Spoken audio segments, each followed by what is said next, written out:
जनार्दन के साथ वीकेंड का सबसे भरोसेमंद कार्यक्रम ये देश है हमारा में आपका अभिनंदन है। क्या आपको लगता है कि एक बार फिर जनता ने बताया है कि वही जनार्दन है? मुझे लगता है आज की तारीख में तो देश में जनार्दन इलेक्शन कमीशन है।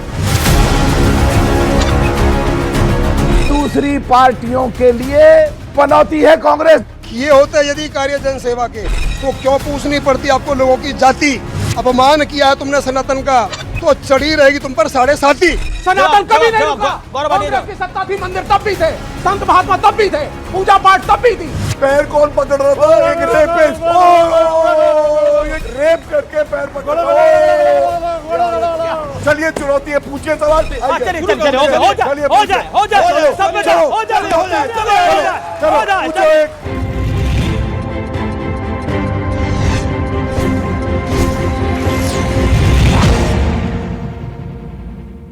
तो आज जनता जनार्दन के साथ वीकेंड का सबसे भरोसेमंद कार्यक्रम ये देश है हमारा में आपका अभिनंदन है।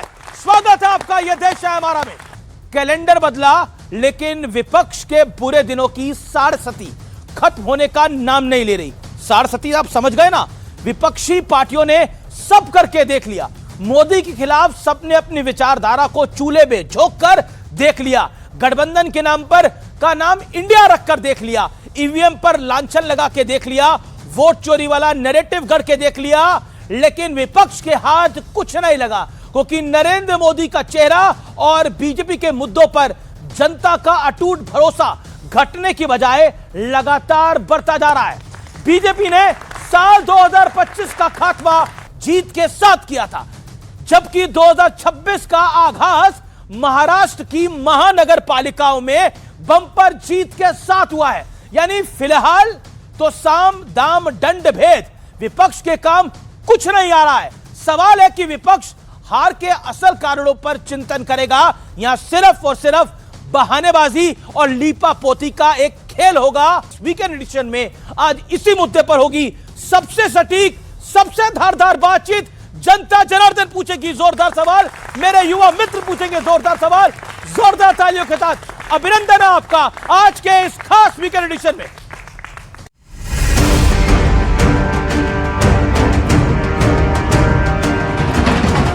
दो 2024 महाराष्ट्र विधानसभा चुनाव के बाद इतिहास एक बार फिर दोहरा दिया गया है। महाराष्ट्र की जनता का हमारे प्रधानमंत्री मोदी जी पर जो विश्वास है, उस विश्वास की यह विजय है। मुंबई में हमारी ये शानदार जीत और नगर पालिकाओं में हमारी ये शानदार जीत दर्शाती है कि युवा पीढ़ी ने भी बड़े उत्साह के साथ भाजपा और महायुति का पुरजोर समर्थन किया। इन नतीजों ने एक बार फिर साबित कर दिया कि बीजेपी के सामने विपक्ष के मुद्दे बेहद लचर साबित हुए। वोट चोरी का मुद्दा पहले ही बिहार में दम तोड़ चुका है। अब उद्धव गुट के संजय राउत ने दावा किया है कि वोटिंग के बाद बीजेपी ने एक लंबी बैठक कर नतीजों को पहले ही फिक्स कर दिया था। इससे पहले उद्धव ठाकरे कह चुके हैं कि वोट डालने के बाद लगाई जाने वाली स्याही आसानी से मिट रही है। राहुल गांधी भी अब इसका समर्थन कर रहे हैं। मतदान के बाद जो इंक लगाई जाती है तुरंत वो निकाली जा सकती है। ये तो गंभीर है कि सत्ताधारी पक्ष है उनकी मिलीभगत है। विपक्ष सिर्फ बहाना ढूंढते रहती है, कभी इलेक्शन कमीशन, कभी ईवीएम, कभी नोट्स का इस्तेमाल और कभी इंक के ऊपर। उत्तर भारतीयों के खिलाफ दशकों पुरानी हिंसा वाला एजेंडा न उद्धव ठाकरे के काम आया और न ही राज ठाकरे के। ठाकरे परिवार का राज था, अभी वो इतिहास हो गया। तुष्टीकरण की नीति के लिए उद्धव ठाकरे जी ने विधानसभा और लोकसभा में समझौता किया था। उससे लोगों को समझ में आ गया कि भारत का और मुंबई की रक्षा कौन कर सकता है। उधर बंगाल में भी बीजेपी और केंद्र सरकार को घेरने के चक्कर में टीएमसी और सीएम ममता बनर्जी बैकफुट पर हैं, क्योंकि सुप्रीम कोर्ट ने आईपैक मामले की सुनवाई के दौरान कोर्ट ने जो टिप्पणी की उसने ममता सरकार की बड़ी किरकिरी की है। चुनाव में मुद्दे मायने रखते हैं और बीजेपी की चौतरफा प्रचंड लहर बताती है कि जनता उनकी बातों और मुद्दों पर यकीन कर रही है, जबकि विपक्ष के मुद्दे बेहद हल्के साबित हो रहे हैं। सवाल है, विपक्ष बहानेबाजी वाले मोड से बाहर निकलेगा? सवाल ये भी है कि क्या विपक्ष की लचर प्लानिंग बीजेपी को खुला प्लेइंग ग्राउंड दे देती है? तो स्वागत है आपका आज की इस चर्चा में। आइए परिचय करा देते हैं आज मेरे साथ कौन कौन जुड़ रहा है मेहमान। मेरे साथ इस चर्चा के अंदर आलोक शर्मा है, कांग्रेस पार्टी के प्रवक्ता है, नेता है, जोरदार तालियों के साथ अभिनंदन है। मलूक नागर है, महासचिव है रालोद के, उनका स्वागत है। राजकुमार भाटी है, प्रवक्ता है समाजवादी पार्टी के, उनका स्वागत है। विवेक श्रीवास्तव है, नेता लेफ्ट के, जोरदार तालियों के साथ उनका स्वागत है। और गौरव भाटिया हमारे साथ जुड़ेंगे, भारतीय जनता पार्टी के प्रवक्ता, उनका भी स्वागत है। वक्त है रैपिड फायर राउंड का। आइए शुरुआत करते हैं रैपिड फायर राउंड की। और रैपिड फायर राउंड में सबके लिए एक एक सवाल है। शुरुआत करते हैं गौरव भाटिया आपसे। 13 राज्यों में बीजेपी की अकेले सरकार है, केंद्र में तीसरी बार सरकार है, महाराष्ट्र निकाय चुनाव में बंपर जीत है। क्या आपको लगता है कि ये कांग्रेस मुक्त भारत वाला टारगेट पूरा हो गया है या अभी कुछ बाकी है? देखिए, ऐसा है, जनता ही ये तय करेगी। आप इतिहास की किताबों में पढ़ेंगे, एक थी कांग्रेस जो आम आदमी, लेकिन उन्होंने बोला कांग्रेस बहुत बड़ा जहाज है, डूबते डूबते भी समय लगेगा। लेकिन अगला एक लाइन का जवाब चाहिए, एक लाइन का। क्या तेज प्रताप यादव एनडीए के समर्थन से बिहार में एमएलसी बनेंगे, हाँ या ना? मेरे जो है लक्ष्मण रेखा के बाहर का सवाल, मतलब कुछ तो रेखा है इसमें। मेरी जो रेखा है उसमें ये सवाल नहीं है, इसलिए मैं उत्तर नहीं दे सकता। जी। चलिए आपसे एक और सवाल पूछ लेते हैं इसकी जगह। क्या आपको लगता है महाराष्ट्र में जो इतनी बड़ी जीत हुई है, ये नरेंद्र मोदी जी की वजह से है या महाराष्ट्र के कार्यकर्ताओं की वजह से है? देखिए, ऐसा अमीश जी, न्यूज 18 चैनल नंबर 1 है, आपके एक एमडी है, एंकर अमीश देवगन है। जब चैनल अच्छा करता है तो लोग श्रेय सबको देते हैं। वैसे ही एक पार्टी, एक परिवार होती है।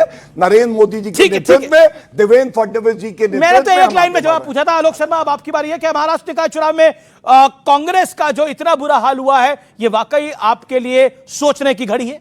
और लगातार चुनावों में जो हो रहा है, देखिए, पूरे भारतीय लोकतंत्र के लिए ही सोचने की घड़ी है, हमारे लिए भी घड़ी है सोचने की। जिस तरह से लोकतंत्र को लूटा जा रहा है, इन्होंने सबका नाम लिया, नितिन नवीन का नाम नहीं लिया अपने अध्यक्ष का, क्योंकि डमी है।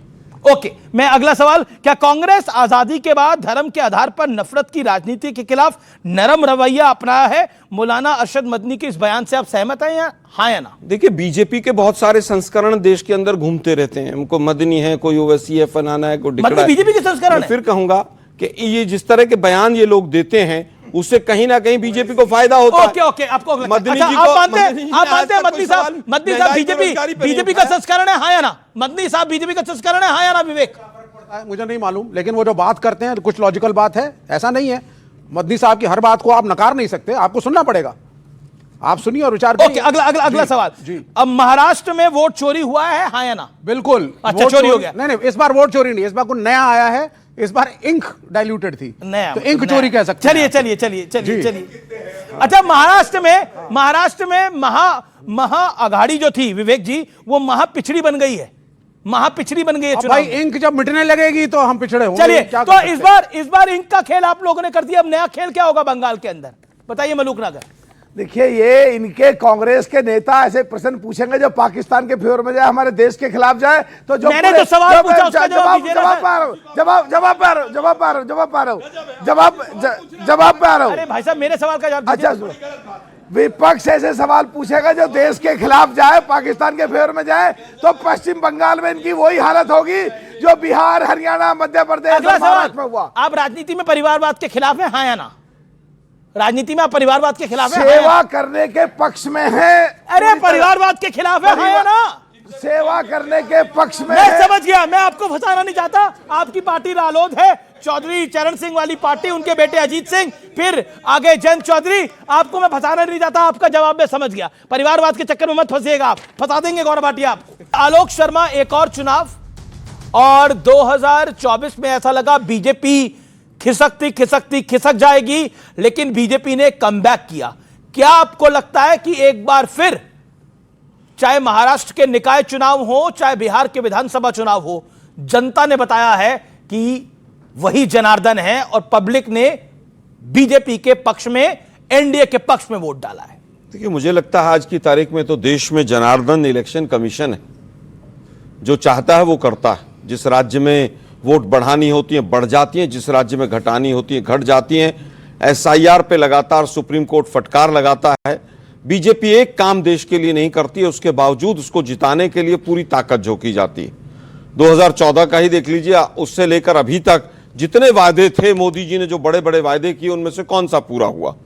मोदी जी ने कहा कि 2 करोड़ रोजगार मिलेंगे, आज तक रोजगार की जो हालत है वो पूरे देश को पता है। बहुत हुई महंगाई की मार, अब की बार उनकी सरकार। बहुत हुआ महिलाओं पर अत्याचार, अब की बार उनकी सरकार। महिलाओं के आंकड़े जितने भी उनके ऊपर क्राइम हैं, ज्यादातर बीजेपी शासित राज्यों में देख लीजिए टॉप पर हैं वो, और लगभग 50 से 60% 2014 के बाद बढ़े हैं। रुपया और डॉलर की तुलना कर लीजिए। लेकिन सारे मुद्दे उठाए आलोक भाई आप लोगों ने, लेकिन उसके बाद भी तो जनता आपको बाद नहीं। इलेक्शन कमीशन है ना के मलूक नागर। देखिए देवगन साहब, इनके सामने ऐसे ना कहें तो चारा क्या है? मुझे पूरे देश के सभी प्रदेशों में एक में बता दो जो सो कॉल्ड इंडिया गठबंधन कहीं इकट्ठा होकर लड़ा हो। जब महाराष्ट्र में और बीएमसी चुनाव में, जो महाराष्ट्र के लिए देश की आर्थिक राजधानी मुंबई के लिए एशिया में सबसे बड़ी बीएमसी है, वहां इकट्ठे होकर ये लोग नहीं लड़ सकते। सपा अलग लड़ रही है, कांग्रेस अलग लड़ रही है, उद्धव साहब अलग लड़ रहे हैं, राज साहब उद्धव साहब के साथ मिल गए। जब ये इकट्ठे हो ही नहीं सकते तो जीत कैसे सकते हैं? एक बात कहनी है मुझे देवगन साहब, एक बात, आज कांग्रेस पूरी दूसरी पार्टियों के लिए अभिशाप है, या ये कह सकते हैं पनौती है कांग्रेस दूसरी पार्टियों के लिए। मलूक नागर ने बोला कांग्रेस पनौती है, कांग्रेस बोझ है बाकी विपक्षी दलों के लिए। जवाब आलोक शर्मा। देखिए, मैं समझता हूं इस तरह की शब्दावली का उत्तर देना भी ठीक 40 सेकंड जी। लेकिन पनौती कौन है और कौन नहीं है देश जानता है। किस तरह से आज अमेरिका से हमारे नागरिकों को हथकड़ियां और बेड़ियां लगकर आती हैं और ट्रंप के सामने मुंह नहीं खुलता है। कौन पनौती है कौन नहीं है वो सबको पता है। सबको पता है कि आज डॉलर की तुलना में रुपए की क्या हालत है, सबको पता है। कहां डॉलर अमेरिका पहुंच गए? आज हालत ये है, लेके बैठ गए आप। आज अपने आप तो डूब गए, दूसरों को भी ले डूबे। ओके, जवाब आलोक शर्मा। दुर्भाग्य यह है कि जिस देश की अर्थनीति, विदेश नीति पूरी तरह से बंटाधार कर दी गई, आज हालत यह है कि अब हम अपने हिंदू भाइयों को बांग्लादेश में नहीं बचा पा रहे। सरकार अपने मुंह पर टेप लगा के बैठी हुई। देखिए, मैं इनकी बातों को ना गंभीरता से लेता हूं ना बुरा मानता हूं, क्योंकि राहुल गांधी ने फैला दिया है हर जगह रायता, साफ करने में कोई नहीं कर रहा है इनकी सहायता, इसलिए इनको हो रही है दिक्कत। और देखिए, आप सब कुछ छोड़िए, देखिए दर्द होगा, मैं माफी पहले ही मांग लेता हूं कांग्रेस के साथी से, लेकिन ये बताना जनता को जरूरी है कि हार क्यों रहे और कैसे हार रहे हैं। आपको मालूम है, जितने ऑमलेट नहीं बनते यहां बाहर रोड में ऑमलेट बनाने वाला, उससे ज्यादा अंडे तो राहुल गांधी लाता है। आपको मालूम है पश्चिम बंगाल में कांग्रेस पार्टी का है अंडा, आपको मालूम है आंध्र प्रदेश में क्या है? अंडा। दिल्ली में क्या आया? अंडा। इस बार नहीं, पिछली बार भी अंडा, बार बार अंडा। जनता मारे है इन्हें डंडा, क्योंकि यह है भ्रष्टाचारी और यह है परिवारवादी। अब मैं आपको बताता हूं, बिहार में 6 सीटें आई, AIMIM जैसी पार्टी 5 सीटें लाती है, ये 6 लाते हैं। एक भस्मासुर है, वो कहता है मैं महाराष्ट्र आया हूं, पहले निपटाता है उद्धव ठाकरे को, शरद पवार को, फिर वो आता है अरविंद केजरीवाल के पास, कहता है अरविंद तुझे तो मैंने निपटा दिया, फिर वो जाता है बिहार, तेजस्वी यादव को निपटाता है, अब वो कहता है अखिलेश मैं उत्तर प्रदेश आ रहा हूं, तुम भी निपटोगे, हम भी निपटेंगे, कोई नहीं बचने वाला है, कोई नहीं बचने वाला। एक मिनट, बस एक लाइन और। हाँ, एक लाइन बोल दीजिए, फिर Alok Sharma, then Vivek and राजकुमार भाटी। बांग्लादेश में हिंदुओं के लिए आवाज उठाई तो गर्व से कहते हैं भारतीय जनता पार्टी ने उठाई, सरकार ने बात करी और कहा ऐसा होना नहीं चाहिए। और जो हिंदू आतंकवाद का आविष्कार करे, जो आज तक राम मंदिर अयोध्या नहीं गया हो, जिसने वकील खड़े करा दिए हो कि राम मंदिर ना बने, आज वो उससे पूछता है जिसने 4 प्रदेश की सरकारें न्यौछावर कर दी, और वो पार्टी भारतीय जनता पार्टी है। और तंज कसते थे अमीर भाई, तंज कसते थे, मैं भूला नहीं हूं, मंदिर वहीं बनाएंगे, तारीख नहीं बताएंगे। अब हमने कहा मंदिर वहीं बनाया है, तारीख भी बताया है, तुम्हारी बदकिस्मती है तुम कभी वहां जा नहीं पाए, यही श्राप मिला है कांग्रेस पार्टी। ओके, मैं आपका रुख करता हूं, आपका रुख करता हूं। देश मैं स्वयं राम मंदिर 6 से बार ज्यादा जा चुका हूं। सर, आपके नेता राहुल गांधी की बात मैं फिर कहूंगा, ये नेता हर आदमी की अपनी आस्था है। अगर केवल ध्वजा चढ़ाने से और पतंग उड़ाने से और डुगडुगी बजाने से देश की सीमाएं सुरक्षित होती हो तो जरूर करना चाहिए देश के प्रधानमंत्री को। लेकिन दुर्भाग्य यह है कि कितने राफेल गिरे आज तक देश की सरकार नहीं बता पाई है। तमाम चीफ जो हमारे आर्मी के हैं उन्होंने क्या क्या वक्तव्य दिए हैं वो सब सुन लीजिए आप। हुड्डा के क्या वक्तव्य हैं, चौहान जी के क्या वक्तव्य हैं। केवल देश की जनता को गुमराह करना, जांच एजेंसियों को जेब में रखना, इलेक्शन कमीशन को मुट्ठी में रखना। आपको कोर्ट पे भरोसा नहीं है, आपको इलेक्शन कमीशन पे भरोसा नहीं है, अब तो जनता पे भरोसा नहीं है भाई। सुप्रीम कोर्ट तो कोई क्या करेगा? अरे नहीं, एक सेकंड, मीडिया ने तो आपको हरियाणा में, अब मीडिया ने आपको आगे रखा था या पीछे रखा था मुझे नहीं पता। हरियाणा में आपको मीडिया ने बोला आप जीत रहे हो, लेकिन उसके बाद भी आप चुनाव हार गए, क्यों? पूछना चाहिए आपको। पॉइंट नंबर 2, क्योंकि आपने ना मीडिया आगे है या पीछे है, आगे है या पीछे है, इसके जवाब आप दीजिएगा। लेकिन विवेक श्रीवास्तव आप पहली बार बोल रहे हो, मैं आपसे पूछता हूं, क्या आपको लगता है कि हर चीज गलत है, सिर्फ कांग्रेस सही है? सीधा सवाल पूछता हूं। बिल्कुल आऊंगा इसके ऊपर। सबसे पहले तो आप एक और चुनाव आप लोग हार गए हो। हाँ ठीक है, हम हारे और अब दुखी हैं हम इस बात से कि हारे हैं, कोई भी कारण हो। पनौती शब्द का आपने प्रयोग किया, जो हमने देखा बिहार में जिस तरीके से नीतीश कुमार को भी खत्म करने की साजिश हुई, पनौती शब्द का इन्होंने प्रयोग किया। शिंदे सेना समाप्त, और अब सिर्फ यूबीटी रहेगा। बिल्कुल समाप्त होगी। जिस तरीके से सीटें कम हो रही हैं, ताकतवर होकर उधरे। देखिए, कांग्रेस को मैं पनौती नहीं मानता, हमारे इंडिया अलायंस का सबसे बड़ा घटक दल है। हमारी उम्मीदें हैं, लेकिन कांग्रेस से हमारी उम्मीदें हैं राहुल गांधी से। डिमांड करो, हम चाहेंगे राहुल गांधी प्राइम मिनिस्टर बने, या कोई भी बने। कल जब हम मिलते हैं, डॉक्टर मनमोहन सिंह को हम लोगों ने, लेफ्ट ने समर्थन दिया था, 65 मेंबर पार्लियामेंट थे सर, थे ना। मैं आज लेकिन भविष्य ये जितना मर्जी गलत करें, चाहे हम ईवीएम की बात करें या इंक गायब की बात करें, कांग्रेस को नेतृत्व लेकर के बैठना होगा, रणनीति बनानी होगी जिसमें सबको सम्मिलित होना पड़ेगा, ज्यादा प्रोएक्टिव होना पड़ेगा। जिस तरीके से उद्धव ठाकरे ने बोला कि इंक गायब हुई, बिल्कुल सही है, हो रहा है। अच्छा ये बताइए, आप महाराष्ट्र हारे, बिहार हारे, देखिए दिल्ली हारे, हरियाणा हारे, अब ये नगर निकाय का चुनाव भी महाराष्ट्र में हार गए। कांग्रेस को खत्म ही नहीं हो रहा है, कैसा दुख है आपका? कांग्रेस के साथ लेफ्ट की शांति, कांग्रेस के साथ लेफ्ट की बहुत सी बातों में मुख्तलिफ राय रही है, लेकिन हमारा एक चीज मानना था कि कांग्रेस अगर इलेक्शन में कम सीटें आई हैं या हार गई हैं, तो वो तंत्र का प्रयोग इस तरीके से नहीं करती थी जिस तरीके से आज सत्ता में फेविकॉल लगा के चिपकने के लिए ये सरकार और ये पार्टी कर रही है। ओके, गौरव भाटिया, और उसका उत्तर सिर्फ कांग्रेस और राहुल दे सकते हैं कि करना क्या है। ओके। मुझे तो विवेक भाई बड़े अच्छे इंसान लगते हैं, लेकिन कंफ्यूज कितने हैं। अपनी पार्टी के लीडर का नाम नहीं लिया, राहुल गांधी अच्छे हैं। अरे इतने अच्छे हैं तो केरला में मिलके चुनाव लड़ लो ना, वहां नहीं लड़ेंगे। और आपको मालूम है, वायनाड से जब चुनाव लड़ी प्रियंका गांधी वाड्रा, राहुल गांधी जब लड़ते हैं तो एनी राजा खड़ी हो जाती है। अगर इतने अच्छे हैं तो एक साथ मिल जाओ ना। लेकिन दिक्कत क्या है अमीश भाई, देखिए मैं एक बात बताना चाहता हूं, भारतीय जनता पार्टी श्री नरेंद्र मोदी जी के नेतृत्व में क्यों आगे बढ़ रही है? जो असंभव था, जो सपने कांग्रेस पार्टी दिखाती थी 60-70 साल, लेकिन पूरे नहीं करती थी, वो नरेंद्र मोदी जी ने पूरे करके दिखाए। मैं 3 सवाल छोटे-छोटे पूछता हूं, आप तीनों का जवाब दिए। आप ईडी और सीबीआई का बेजा इस्तेमाल करते हैं, आप एसआईआर कराते हैं, उससे आप जीतते हैं। तीसरा पॉइंट अब इंक वाला है। इन तीनों के पॉइंटेड जवाब, then Alok Sharma and then Rajkumar Bhatia. देखिए, सबसे पहले एसआईआर पे जवाब दे देता हूं। एसआईआर बिहार में हमने देखा हो रहा था, राहुल गांधी एसआईआर कर रहे थे, और सच्चाई ये है, आपको मालूम है, सुप्रीम कोर्ट ने रोक नहीं लगाई। 1, 2, इन्होंने कोई अपील नहीं डाली जिसमें आरजेडी और कांग्रेस है। 3, जनता ने भारी संख्या में निकल के वोट दिया। और चौथा, अगर जनता को दिक्कत होती तो प्रदर्शन करती कि नहीं मेरे भाई बहन? बताइए, नहीं किया। अब जब हार गए तो उसके बाद कहने लगे कि गलत है। ये सुप्रीम कोर्ट के जजमेंट्स हैं, क्योंकि वरिष्ठ अधिवक्ता हूं, लेके आया हूं। जी, पूरा नहीं पढ़ूंगा, समय कम है। इन्होंने पहले कहा मशीन रीडेबल फॉर्मेट दो, कमलनाथ गए थे तो सुप्रीम कोर्ट ने कहा ईसी डिसाइड करेगी, इलेक्शन कमीशन ऑफ इंडिया, कोई मशीन रीडेबल फॉर्मेट की जरूरत नहीं है। ये हुआ 2019 में। फिर इन्होंने कहा ईसीआई की, इलेक्शन कमीशन की क्रेडिबिलिटी डाउन है, तो सर्वोच्च न्यायालय ने कहा इलेक्शन कमीशन ऑफ इंडिया एक जबरदस्त संवैधानिक संस्था है, निष्पक्ष चुनाव 25-30 साल से करा रही है, ये 2019 में कहा। तीसरा, इन्होंने कहा ईवीएम में टैंपरिंग हो रही है।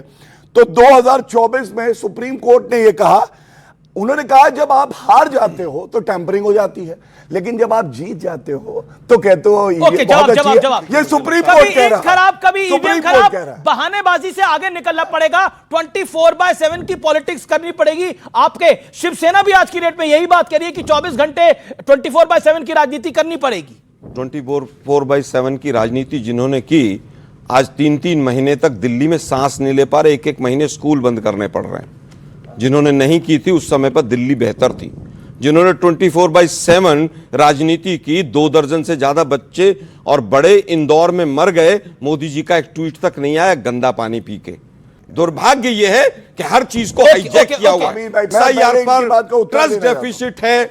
इलेक्शन कमीशन से 2025 में सुप्रीम कोर्ट ने कहा, ये कहा कि नहीं कहा? चलिए अभी मैं अमीश जी आप बता दीजिए। गौरव भाटिया जवाब। मैंने इनकी पूरी बात सुनी, मैंने प्रमाण दिया, इन्होंने कोई उत्तर नहीं दिया। कौन सा जजमेंट है, किस जज ने दिया है, किस तारीख को आया, छोड़िए, तैयारी से नहीं आए। मैं एक बड़ी बात जो कहने जा रहा था, तैयारी से आए? प्लीज अब बीच में नहीं, आप तैयारी से आए? आप तय कर लीजिए। मुझे बता दीजिए, अगर ऐसे आलोक भाई, अंकिता भंडारी केस में सीबीआई रिकमेंडेशन हुई इनकी है, आदत है, उसकी लेटर है इनके पास, इनकी आदत है। तैयारी से आए? जवाब जवाब। अब मैं बोल लूं, चलिए देखिए, है क्या, आपकी डिबेट होती है 45 मिनट की। मैंने कहा ना रायता फैलाने की। अरे भाई, अंकिता भंडारी पे सीबीआई रिकमेंडेशन हुई है, आप उसकी चिट्ठी जनता को दे सकते हैं। भैया बरनौल है, लगा अब बरनौल आप अपने लगाइए भाई, पिछवाड़े भी लगा दो। ये सब नहीं। बरनौल का क्या मतलब है भाई? अगवाड़ा मैं सीधा सवाल पूछ रहा हूँ, उसका उत्तर दो ना भाई। देखिए, सबसे पहले जिन शब्दों का प्रयोग यहां कर रहे हैं, ये राहुल गांधी ने सिखाते होंगे, पिछवाड़ा पिछवाड़ा। मुझे नहीं, बहुत कुछ सीखे हैं। बोल लीजिए। हनुमान जी को उड़ा रहे हैं, अगर ये कांग्रेसी कोई कर दे तो ये मीडिया वाले आग लगा दे पूरे देश में। हनुमान जी को उड़ा रहे हैं मोदी, क्या कर रहे हैं? कभी राम जी को पकड़ के लगा देते, कभी हनुमान जी को उड़ा रहे हैं। मीडिया वाले आग लगा देते हैं, आप भी ना। अच्छा है, प्रमाण। सीधा सवाल है, सीधा जवाब दो। आलोक जी अपनी टर्न पे बोलिए। राजकुमार भाटी वेट कर रहे हैं काफी देर से। आलोक जी अपनी टर्न पे बोलिए, सबसे ज्यादा आपको मौका मिला है, शांत रहिए, बीजेपी का जवाब आने दीजिए प्लीज। Thank you. देखिए, सबसे पहले बदला क्या है मैं बता दूं। जब हमारे देश पे हमला होता है तो मोदी जी सुनिश्चित करते हैं सेना को खुली छूट दी जाए। Balakot air strike, surgical strike और ऑपरेशन सिंदूर होता है। राजनीतिक ये तरीका ठीक नहीं है। अच्छा गौरव भाटिया, आप अपनी बात को 30 सेकंड में कंप्लीट करिए। देन राजकुमार भाटी पहली बार भी नहीं बोले। 1.5 मिनट चाहिए होगा, अपनी बात। हाँ, मैं बीच में किसी 40 सेकंड। देन राजकुमार। देखिए, मैंने बताया Fali Homi Major air chief marshal थे जब कांग्रेस की सरकार थी। 26/11 का हमला हुआ, उन्होंने कहा खुली छूट दीजिए, नहीं दी मनमोहन सिंह जी ने, लेकिन मोदी जी ने सुनिश्चित किया। बालाकोट एयर स्ट्राइक और ऑपरेशन सिंदूर के बाद घुस के ठोका पाकिस्तान को, क्योंकि भारत बाप है। ये फर्क है और जिससे आप जलते हो, आप जलते हो। सुनो, ये रुकिए सर, मैं आई कम इन सर। चलाइए ना, गजब है भाई। चलाइए, मैं अभी गलत शब्द लग के नागरिक आ रहे हैं। एक और बात बताता हूं, सबसे बड़े गद्दार कौन है? पिछवाड़ा पिछवाड़ा कर रहे थे, गंदे शब्द है, नहीं बोलना चाहिए कांग्रेस के प्रवक्ता को। ये पाकिस्तान ने डॉजियर, बीच में ना बोले प्लीज, बोले जनता। आप उन्होंने आपको कहा बोला कुछ? आप बोलिए। उन्होंने किसी का नाम नहीं लिया, उन्होंने बोला गद्दार कौन है? गद्दार कहना, कोई भी हो। सुनिए, अरे वो अपनी बात कह रहे हैं, उनको अपने अधिकार है। आपने किसी को बोला, क्या मतलब है? आप ये बताइए, मैंने कहा गद्दार कौन है तो इन्होंने तुरंत समझ लिया कि कांग्रेस का कोई होगा। अब मैं आपको 3 बातें बताता हूं, आप तय कर लीजिए, आप मोदी जी के साथ हैं या उधर जो हारती हुई भस्मासुर जो है पार्टी है। सबसे पहले जब इनकी सरकार थी, भस्मासुर कौन है? अर्थव्यवस्था का भट्टा किसने बैठाया? पर ये भस्मासुर शब्द इस्तेमाल करवाओगे यार आप पिछवाड़ा शब्द यूज कर रहे हो। हम क्या करें बताइए? मतलब आप बताइए, मैं क्या बोलूं किसी को? आप दोनों को मैं बोल रहा हूं। बिल्कुल कहा। भस्मा, एक सेकंड, आपने भी 100 शब्द बोले। एजेंडा चलाना चलवाओ यार। अरे एजेंडा नहीं, तो देशी एजेंडा चला रहा, फिर क्या करिएगा? अभी आपने आपकी देखिए देश एजेंडा चला रहा। ओके, नहीं आलोक शर्मा, देखिए राजकुमार भाटी अभी तक बोले भी नहीं है, ये 30 सेकंड अपनी बात तो कंप्लीट कर ले। 10 दिन का गोला बारूद भारत के पास बचा था। ये रिपोर्ट है, आर्मी के पास गोला बारूद नहीं था जब इनकी सरकार थी। आज रिपोर्ट थी, बताइए जरा। सीएजी रिपोर्ट, सीएजी रिपोर्ट आपको नहीं, बस सीएजी रिपोर्ट ही बता रहा हूं। अरे बताइए ना, सीएजी आजकल तो सीएजी मरी गया, आजकल तो उसकी कोई रिपोर्ट ही नहीं आती है 2018 के बाद। आप अपनी टर्न पे बोले, वो अपनी टर्न पे बोले। सीएजी ने तो ये भी कहा था, आप बोलिए, बोलिए का घोटाला हो गया, वो घोटाला शांति शांति। 10 साल तक पूरे देश को सत्ता में रहे, करने में रफेल नहीं आए, नरेंद्र मोदी हाँ, जी ने रफेल अब तो सुनिश्चित गिरवा किया, दिए ना रफेल आए पाकिस्तान जब से। गरजे तो पाकिस्तान डरा और कांग्रेस डरी, इसलिए गद्दार कहता हूं। Okay, okay, okay. दूसरी बात सुनिए, हमारे जवान बुलेट प्रूफ जैकेट मांगते थे, 1,86,000 चीन को जैकेट क्लीन मोदी चिट जी ने देके दी। देश के प्रधानमंत्री सोनिया गांधी चीन कहती की रही चीन ने कब्जा वाले 4 दिन से। चौपर लाओ, मैं और राहुल गांधी उड़ूंगी। आप बताइए, जो सेना को बुलेट प्रूफ जैकेट ना दे बेकार की सके, बातें। धिक्कार है ऐसी पार्टी पे। अगले 50 साल कभी ये सत्ता में नहीं आने वाली, ये मेरा यकीन है। ओके ओके ओके, मैं रुक करता हूं। राजकुमार भाटी का, राजकुमार भाटी, 3 चीजें बड़ी इंपॉर्टेंट है। एक, लगातार विपक्ष हार रहा है चुनाव, यह बड़ी बात है, लेकिन क्या आपको लगता है चुनाव पहले भी होते थे, हार जीत होती थी, भारतीय जनता पार्टी भी चुनाव हारती थी, कांग्रेस भी चुनाव हारती थी, समाजवादी पार्टी भी चुनाव हारती थी और जीतते भी थे, ऐसे ही चुनाव जीतते भी थे, लेकिन ऐसा लगता है आप भी 2019 का लोकसभा चुनाव हारे, उसके बाद 2022 का विधानसभा हारे, उससे पहले 2014 2017 में चुनाव हारे, लेकिन आपने कमबैक करा 2024 में, आपने स्ट्रैटेजी को रिवर्क किया, आप पीडीए लेकर आए और पीडीए ने डिलीवर करा समाजवादी पार्टी के लिए उत्तर प्रदेश में तो खास तौर पर। लेकिन क्या आपको लगता है कि बाकी विपक्षी दल ये मानने को तैयार नहीं है? ममता बनर्जी भी दमखम के साथ लड़ रही है और उन्होंने कहीं ना कहीं बीजेपी के रथ को रोका है बंगाल के अंदर, लेकिन कांग्रेस इसको मानने को तैयार नहीं है, उद्धव ठाकरे इसको मानने को तैयार नहीं है। क्या लगता है आपको, इसीलिए बीजेपी बार बार जीत रही है कि अपनी गलतियों से ऑपोजिशन की कई पार्टियां सीखती नहीं है? 20-20 घंटे मेहनत करके माननीय मोदी जी ने और अमित शाह जी ने जिस तरह महाराष्ट्र की 3 पार्टियों को निपटाया है, किसी को ईडी का डर दिखा के, किसी को भ्रष्टाचार का डर दिखा के, चक्की पीसिंग दौड़ दौड़ के आ गई, विधायक खरीद के पार्टियां तोड़ी, अपराधियों तक का इस्तेमाल किया, फिर चुनाव आयोग। अब इस देश में ये बात चर्चा लायक नहीं रह गई है कि बीजेपी चुनाव में बेईमानी करती है और चुनाव आयोग उसकी मदद करता है, क्योंकि जिस चीज़ के प्रमाण हो जाते हैं फिर उसकी चर्चा की जरूरत ही नहीं रहती। अब कोई हमें सवाल पूछने की जरूरत नहीं है, ये प्रमाणित तथ्य है।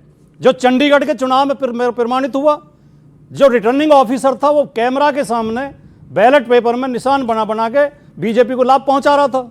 अगर सुप्रीम कोर्ट हस्तक्षेप नहीं करता तो चंडीगढ़ का मेयर बीजेपी का बन गया था। महाराष्ट्र में 66 लोग निर्विरोध चुनवा दिए चुनाव आयोग ने बीजेपी की मदद करने के लिए। 66 लोग स्थानीय निकाय में निर्विरोध चुने गए हैं, जिनमें 43 बीजेपी के, 19 शिवसेना शिंदे के और 2 एनसीपी अजित के। बाकी पार्टियों का एक भी नहीं। अगर महाराष्ट्र के लोग इतने अच्छे थे कि वो निर्विरोध तय कर रहे थे तो एक आध विपक्ष का भी तो हो जाता। इससे साफ जाहिर है चुनाव प्रभावित किए जा रहे हैं, चुनाव में धांधली की जा रही है, चुनाव आयोग आंखें मूंदे हुए बैठा है। इस देश में लोकतंत्र खतरे में है, लोकतंत्र बचाने के लिए जनता को सड़कों पर उतरना पड़ेगा। यह चुनाव इस बात का प्रमाण है। Okay okay okay okay, Gaurav Bhatia जवाब इस बात का कि लोकतंत्र खतरे में है। वैसे बंगाल के अंदर भी निर्विरोध चुने गए थे कई सारे, ममता बनर्जी की बात ही आपको याद नहीं आई? ओके, बोलिए। सबसे पहले इन्होंने कहा सीबीआई और ईडी का डर दिखा के चुनाव जीत रहे हैं, सबसे पहले ये कहा। तो मैं इनको, मुलायम सिंह यादव जी पार्टी के जो है संस्थापक हैं, सबसे बड़े नेता रहे, उनका बयान है जब कांग्रेस की सरकार थी तो सीबीआई का डर दिखा के सारे विपक्षी नेताओं को जेल में डालने का काम कांग्रेस पार्टी करती है। और अखिलेश यादव सर्वोच्च न्यायालय भी गए थे और सर्वोच्च न्यायालय से राहत पाए थे, ये शायद इनको जानकारी नहीं है। आपका अध्यक्ष नया आ रहा है, जो कि अब कार्यकारी अध्यक्ष है, पूर्णतः अध्यक्ष हो जाएंगे संभवतः 20 जनवरी के बाद। 2 चीजें बड़ी इंपॉर्टेंट है। क्या आपको लगता है कि आप ये एक बड़ा पॉलिसी शिफ्ट कर रहे हैं भारतीय जनता पार्टी में? एक छोटा सवाल जोड़ दूं, हाँ, चुनाव क्यों नहीं हुआ भाई? हाँ बिल्कुल, आलोक जी का भी सवाल है। चुनाव की ही प्रक्रिया चल रही है। अब अगर कांग्रेस पार्टी देखना नहीं चाहती तो क्या कर सकते हैं? कुछ नहीं कर सकते। आप फॉलो करिए, चुनाव हो रहा है। प्रस्तावक अगर मोदी जी बन जाएंगे, अमित शाह बन जाएंगे, राजनाथ जी बन जाएंगे तो सामने खड़ा कौन होगा? सुनिए, अब मैं अपनी बात रख लूं। अगर हाँ बोलिए। बिल्कुल बिल्कुल। आपने कहा, देखिए यहाँ हमारे भाई बहन बैठे हैं, हर कोई देख रहा है कि ये भाजपा में ही संभव है कि एक जमीनी कार्यकर्ता मेहनत करके प्रधानमंत्री भी बने और अध्यक्ष भी बने। लेकिन समाजवादी पार्टी में राष्ट्रीय अध्यक्ष मुलायम सिंह यादव जी थे, प्रदेश अध्यक्ष और मुख्यमंत्री अखिलेश यादव थे, डिप्टी सीएम का दर्जा शिवपाल यादव के पास था और राज्यसभा में नेता राम गोपाल यादव थे। अक्षय यादव जो है वो जो है क्या कहते हैं एमपी थे, घर के सारे सदस्य एमपी थे। आप कहां जाना चाहेंगे? आप बताइए, ऐसी पार्टी में जहां मेहनत की कदर होती हो। दूसरी बात, इन्होंने कहा कि इलेक्शन कमीशन, बीच में ना बोलिए प्लीज। अच्छा, राहुल गांधी के तो ये हाल है, राहुल गांधी इलेक्शन की प्रक्रिया ही है, प्रधानमंत्री प्रस्तावक बनेंगे, नॉमिनेशन होगा, इलेक्शन की प्रक्रिया। इसलिए मैं समय नष्ट नहीं करना चाहता। प्रस्तावक बनना मैं कह रहा हूं नॉमिनेशन की डेट क्या है बता दो। हाँ पूरा Withdraw हाँ, भी पूरा बता आएगा दो। 19 तारीख को। अरे भाई वर्किंग आपको पता चल जाएगा, अमीश जी, पता चल जाएगा, पता चल जी, जाएगा। डेट आई है पूरी। ये वो पार्टी कह रही है जिसका अगर बच्चा पैदा होता है तो उसे पता होता है आगे अध्यक्ष बनेगा, खुद को भारत रत्न दे अरे देते भाई हैं। मल्लिकार्जुन जवाहरलाल खड़गे नेहरू जी ने दलित बीच में परिवार मत से बोलो आए भाई। और कहां से कहां डबल पहुंच गए। डायरिया हो गया है इनको, क्या क्या मल्लिकार्जुन खड़गे जी क्या उस परिवार तरीका से है? हैं क्या? अच्छा मैं मनमोहन कह रहा हूं सिंह इस परिवार चलिए से आप थे पूरी क्या? डिबेट में वो भी ऐसे ही जबरदस्त। करें, मैं उनको कह रहा हूं तो- नहीं बिल्कुल एक मैं एक तो- करके ऑडियंस भी क्योंकि यही उनका आप भी तरीका बोल है, सकते हैं ना। चाहिए अच्छा सवाल आप हवा निकली हुई है, कहाँ पर है बेचारे खड़े? अरे कोई ना कांपे, कोई ना कांपे भाई। अभी तो ये नतीजे आए हैं, अभी बहुत कुछ होगा। अभी अगर ये नतीजे देखकर राजकुमार भाटी, एक बात तो है, आपके दिल की धड़कनें भी बढ़ी हुई हैं, कहीं उत्तर प्रदेश पे खेलना हो जाए इस बार। नहीं, ये तो राजनीतिक लोगों को हमेशा चौकस रहना चाहिए। और आपको लगता है ये सब चौकस नहीं? आपके बिहार के नतीजे देख के और महाराष्ट्र इनका चौकस और फोकस का है। महाराष्ट्र के नतीजे देख के हम और ज्यादा चौकस हुए हैं और ज्यादा मेहनत करेंगे और ज्यादा परिश्रम करेंगे। लेकिन ये सवाल बहुत महत्वपूर्ण है जो अभी उठ रहा था। अभी बीजेपी के प्रवक्ता कह रहे थे, पहला तो मैंने जब कहा कि बीजेपी सीबीआई से डराती है, ईडी से डराती है, तो उन्होंने जवाब दे दिया कि कांग्रेस भी तो डराती थी। मैंने कहा ही नहीं भी, मैंने कहा आपकी पार्टी को डराया था। अच्छा, ये बोलो नहीं कहा ना। भी। अब बोलो। अगर आप गलत बोलेंगे तो सही बोलो, नहीं है। बोलो। मैंने ये भी बोला नहीं बोला। मैंने कहा मुलायम सिंह यादव जी कहते थे जिस कांग्रेस पार्टी की गोद में बेटा बैठा है उसके पिता को प्रताड़ित करने वाली कांग्रेस ओके राजकुमार भाटी जी के जवाब, राजकुमार भाटी जी बीच में नहीं बोले। भी नहीं बोला था। हाँ भी नहीं, ठीक है, बोले। आपने बोले। भी नहीं बोला था। ठीक है, मान लिया इन्होंने अरे, भी नहीं बोला। क्या बात है? अब मैं अर्थ तो जब भी एक ही रहेगा, एक भी को रहेगा। निकाल दो या भी को रख लो। अब एक मूर्ख अर्थ आदमी वही को रहेगा। समझ में नहीं आएगा अर्थ क्या है। मैं ये पूछना चाहता यही हूं, हालत है इनकी। सामने बहुत इसीलिए पढ़े एक लिखे पार्टी की नौजवान हालत है। बैठे हैं, सामने पढ़े लिखे नौजवान बैठे हैं। मैं ये पूछना चाहता हूं, ईमानदारी से बताओ, अगर सतवीर नाम का व्यक्ति चोरी करते पकड़ा जाए तो उसका ये तर्क चल जाएगा कि मनवीर ने भी तो चोरी की थी, अभी भाई बलबीर ने भी तो ऐसा चोरी की तर्क थी, है। सुखबीर ने भी तो चोरी की नहीं, थी। ये बात ये हुई तर्क नहीं। चल जाएगा क्या? चोर को तो चोरी की सजा मिलनी चाहिए, चाहे किसी ने भी की थी। चोरी गलत है। एक इन्होंने ये कहा, अखिलेश यादव अध्यक्ष थे, शिवपाल यादव महासचिव थे, रामगोपाल यादव राज्यसभा में, मुलायम सिंह यादव मुख्यमंत्री थे। उस समय समाजवादी पार्टी में ही होते थे जब ये सारी चीजें। उस समय समाजवादी पार्टी में होते थे। इन्हें जब खराब नहीं लगा, जब ये पैर छूते थे उनके सबके, उन सबके पैर छूते थे। बिल्कुल, मुलायम जैसे सिंह ही जी सरकार के, बदली, अखिलेश भाई के नहीं। इन्हें वो Sorry, खराब लगने लगे। वो बड़े हैं, उनके पैर छूता था और कोई मुझे इसमें मैं भी कर सकता हूँ ये तो। चलिए बात कहने दो यार ये हमें। हालत है। ये चलिए राजकुमार भाटी ये जब मुझे नहीं बोलना दे रहे, नहीं आपको भी- चलिए मैं थोड़ा सा ही तो खराब अभी बोल रहा हूं। आप सब लोग- ऐसे करेंगे। ओके, मैं इनसे थोड़ा ही खराब बोल रहा हूँ, ज्यादा नहीं। हाँ ठीक है, हाँ बराबरी कर रहे हैं आप भी। ओके हाँ, चलिए। मैं बिल्कुल शांत अभी रहता हूँ जब सुनिए। ये बोलते अब हैं। आप गौरव भाटिया को मौका दीजिए अब ना। आप सुनिए। आपने कई हमले करे शर्त जवाब। ये कि आगे मेरे बीच में नहीं बोलेंगे, वरना मैं आड़े आड़े करूंगा। अभी ये देखो पैर कौन पकड़ रहा था? एक रेपिस्ट। ये क्या हो गया? ये रेपिस्ट, ये रेप करके पैर पकड़ रहा बोली गौरव बोली। क्यों कहते हैं समाजवादी पार्टी? हिंदुओं को तो आतंकी बताते हैं। ये देखिए, ये जालीदार टोपी पहन के केवल मुसलमान बनेंगे। अब हो गया वो। अब देख रहे अच्छा जी, राजकुमार भाटी मैं आपको मौका दूंगा, आपको मौका दूंगा। राजनीतिक हैसियत गाली बताता क्यों दे रहे हूं। हैं अभी आप देखिए वो होगा, थोड़ी देर में ऑन हो जाएगा। 2022 के चुनाव में अखिलेश यादव कह रहे थे 300 पार, योगी जी ने ऐसा सही किया। ये देखिए 300 पार, 100 पे अटक गए और योगी जी दोबारा आ गए। इसलिए कह रहे जितनी हैसियत हो, जितनी चादर हो, उतने ही पैर पसारो। और अगर हिंदुओं के खिलाफ, भारत के खिलाफ बोलोगे, वो दिन भी दूर नहीं। अभी 27 के चुनाव आएंगे, सबकी जमानतें। ओके ओके, ऑडियंस पब्लिक कुछ सवाल पूछेगी। सवाल पब्लिक का। आपका सवाल क्या है सर? क्या सवाल है? कुछ लिख के लाए आप? मेरा देश की उन पार्टियों के लिए एक संदेश है। क्या संदेश है बताइए? जो अपने को सेकुलर कहते हैं, किए होते हैं यदि कार्य जन सेवा के, तो क्यों पूछनी पड़ती आपको लोगों की जाति? अपमान किया है तुमने सनातन का, तो चढ़ी रहेगी तुम पर 7.5। ओके 7.5, ठीक है, चली रहेगी 7.5। आपका पॉइंट क्या है सर? मेरा पॉइंट ये है, मैं भाटिया जी से बताना चाहता हूं, भाजपा कितने ही जोर लगा हुआ है कांग्रेस को खत्म करने में। कांग्रेस बहुत बड़ा जहाज है, डूबते डूबते बहुत टाइम लगेगा। दूसरी बात, मतलब आप कह रहे हैं डूब रही है, पर हाँ डूब रही है, लेकिन डूबने में बहुत समय लगेगा।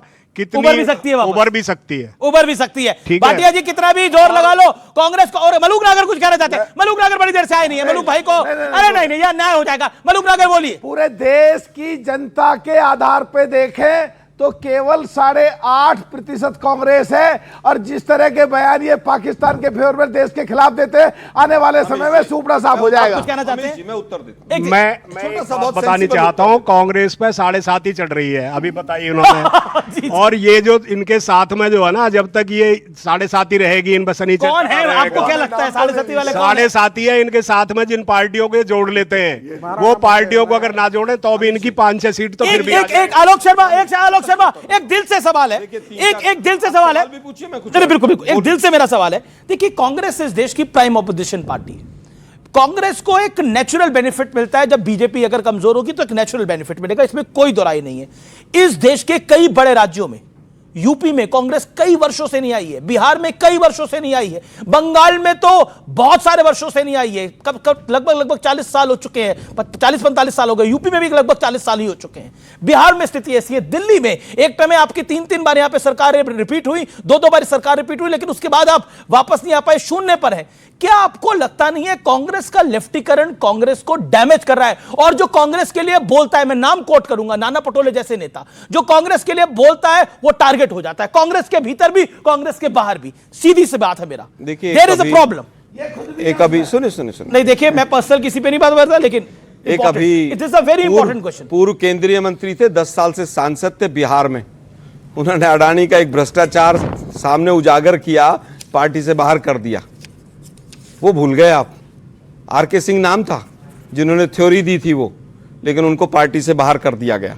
हाँ, पार्टी में कमियां हो सकती हैं, अमीश भाई की बात से मैं सहमत हूं, इसमें कहीं कोई दो राय नहीं, लेकिन सब कुछ कांग्रेस से अपेक्षा की जा रही है कि कांग्रेस ऐसा नहीं कर रही। कांग्रेस, अरे भाई, कल ही कनाडा की सरकार ने कहा लॉरेंस बिश्नोई गैंग को सरकार चला रही है, हमारे विदेश मंत्रालय का एक बयान नहीं, कोई रिवर्ट नहीं है। अब आपने कहा महाराष्ट्र में ये हो गया, फलाना ये हो गया। महाराष्ट्र में लोकसभा 1 साल पहले था, 1.25 साल पहले कांग्रेस की ज्यादा सीटें थी बीजेपी की। कांग्रेस की इतना जल्दी चौड़ा भीड़ा नहीं होना चाहिए इंसान को। पिछले लोकसभा के चुनाव में ही हमने बीजेपी से बेहतर प्रदर्शन किया। समय बदलता रहता है, और उसके बाद वोट चोरी हुई।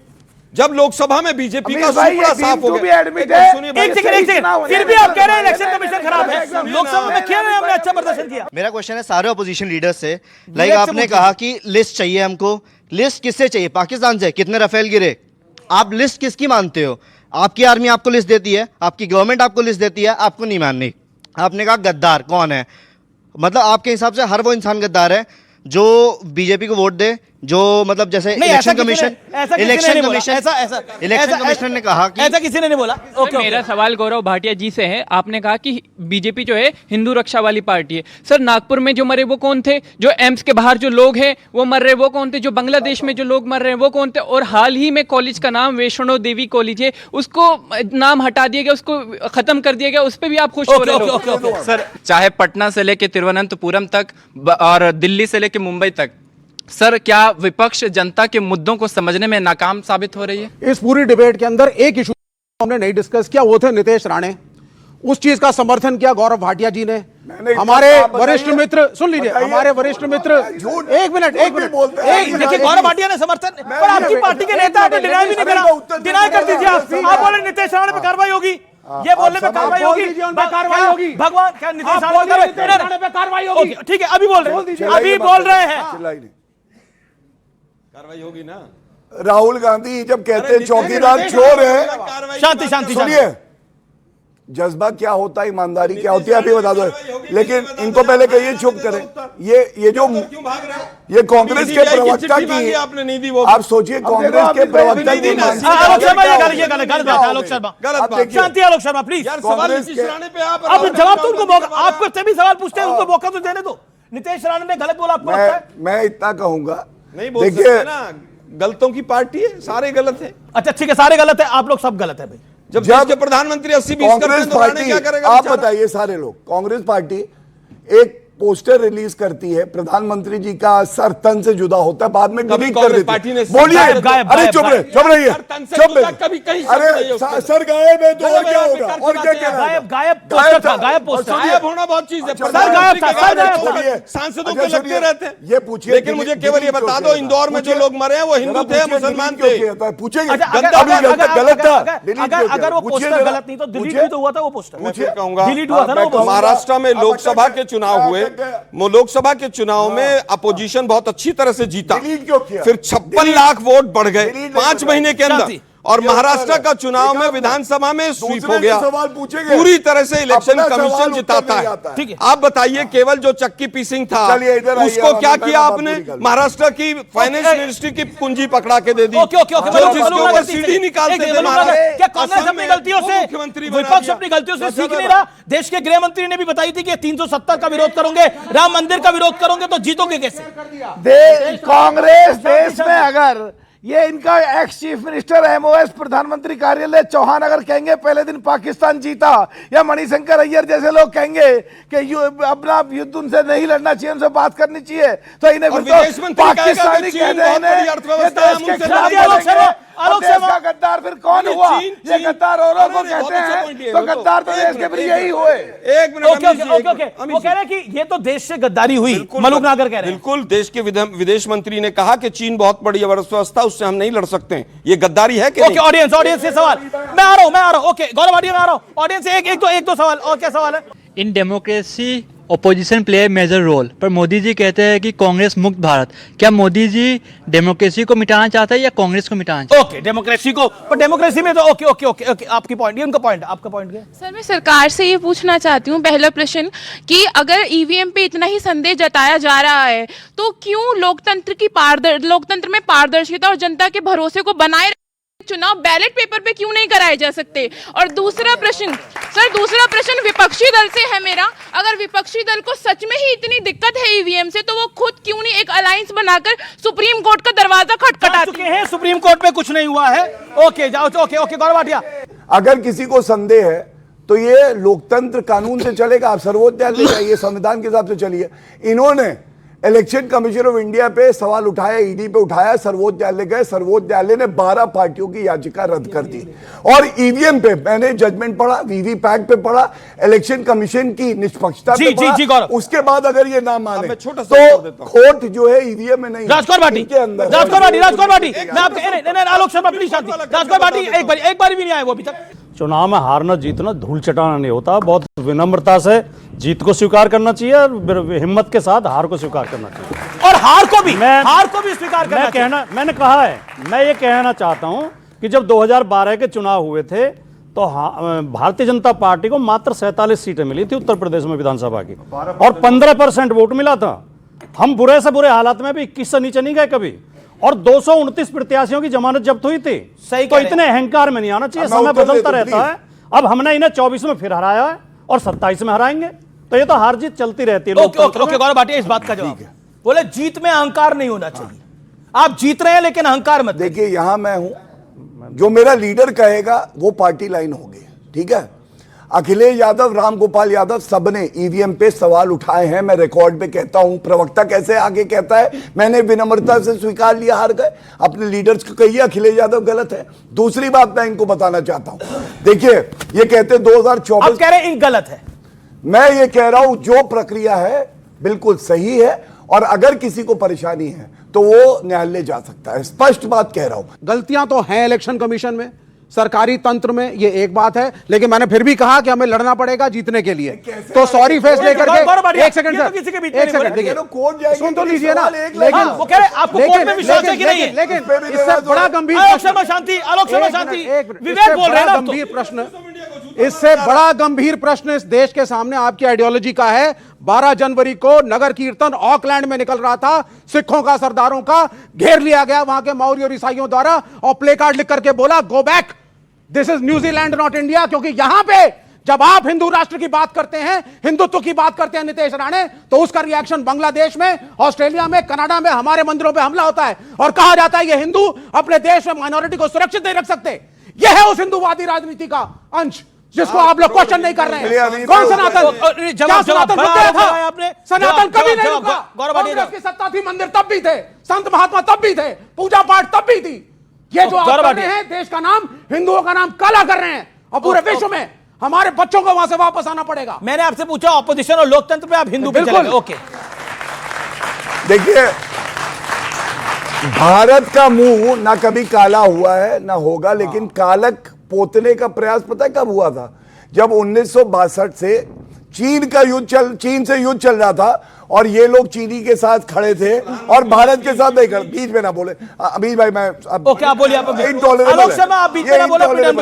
ये पता क्या, मुंह का बवासीर है, ये राहुल टैक्टिक है। आओ कूदो, रायता फैलाओ, भाग जाओ। मोदी ये की क्लीन चिट आते जाता कुछ नहीं है इनको, आते जाता एक शब्द नहीं बोले, ठंडी नहीं आता। चलिए चुनौती है, पूछिए सवाल, एक मैं पूछूंगा एक आप अभी। हाँ पूछिए, चलिए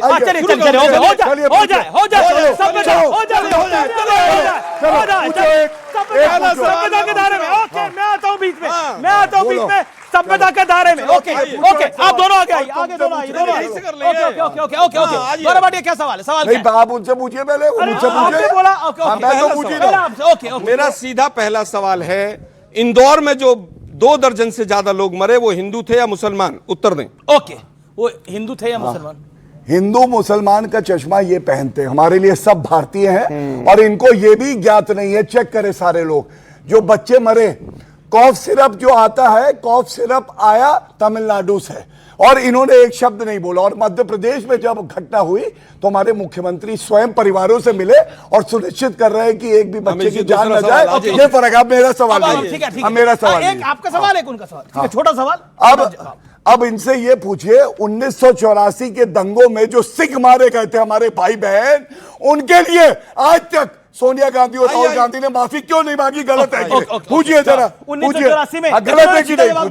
1984 में सिख दंगे हुए, कांग्रेस के नेताओं के नाम हुए, नाम है सज्जन कुमार, जगदीश टाइटलर। आरएसएस के भी 100 से ज्यादा लोग थे।